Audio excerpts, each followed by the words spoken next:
Diagnosis according to Zhang-Fu organ patterns. We will discuss spleen Qi deficiency and liver blood deficiency.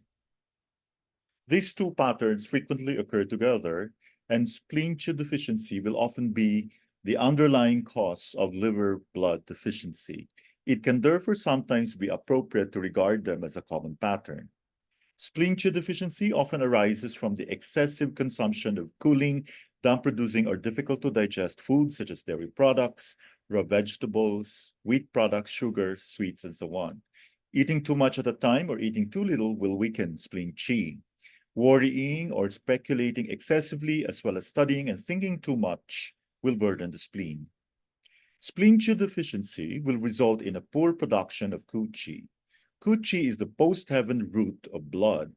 This means that spleen Qi deficiency can lead directly to liver blood deficiency. The situation is often further complicated by liver blood deficiency being a contributing factor in the generation of liver Qi stagnation, which then invades and thereby weakens spleen Qi, and a vicious cycle arises. A long-term condition of liver blood deficiency can in itself also lead to spleen Qi deficiency because the spleen will be strained by constantly having to replenish the deficient blood.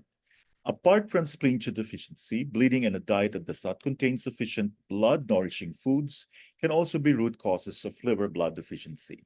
Symptoms and signs include fatigue, loose stools, fatigue after meals, dizziness, especially when getting up from sitting or lying down, difficulty focusing the eyes, visual disturbances such as floaters, dry eyes, or a sensation of having grit in the eyes, pale sallow complexion, pale dry lips, poor appetite or no appetite in the mornings, craving sweet flavors, the person emanates a sense of fatigue and tiredness, poor posture, skin may be dry and the flesh below may lack tone, weak muscles and fatigue in the arms and legs, depression, sadness, or lack of vision in life, constant worrying or speculating over minor issues, tendency to be weepy and to be extra sensitive in the premenstrual phase, scanty or lack of menstrual bleeding, rigid fingernails or weak and fragile fingernails, pale swollen tongue, possibly with teeth marks on the sides. The tongue may be dry, pale, or orange sides to the tongue.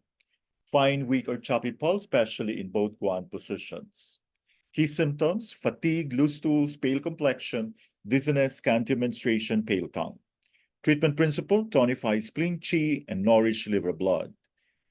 For acupuncture points, we can choose from bladder 17, bladder 18, bladder 20, bladder 21, stomach 36, spleen 6, liver 3, liver 8, REN 12, and REN 4.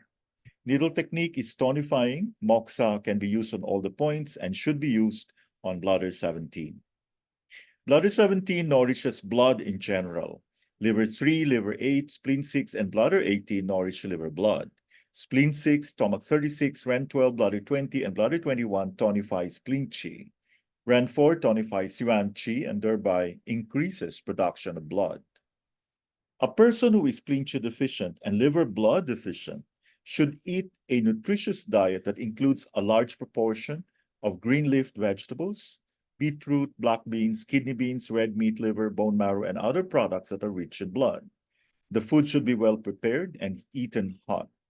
They should avoid dairy products, sugar, sweets, and too many raw vegetables and salads. Spleen Qi and liver blood deficiency can be caused by liver blood deficiency, spleen Qi deficiency, stomach Qi deficiency, liver Qi stagnation, food stagnation. And spleen Qi deficiency and liver blood deficiency can result in Qi deficiency, blood deficiency, spleen Qi deficiency, spleen Yang deficiency, liver Qi stagnation, heart blood deficiency, liver Yin deficiency, ascending liver Yang, and kidney Jing deficiency. Thank you for your attention.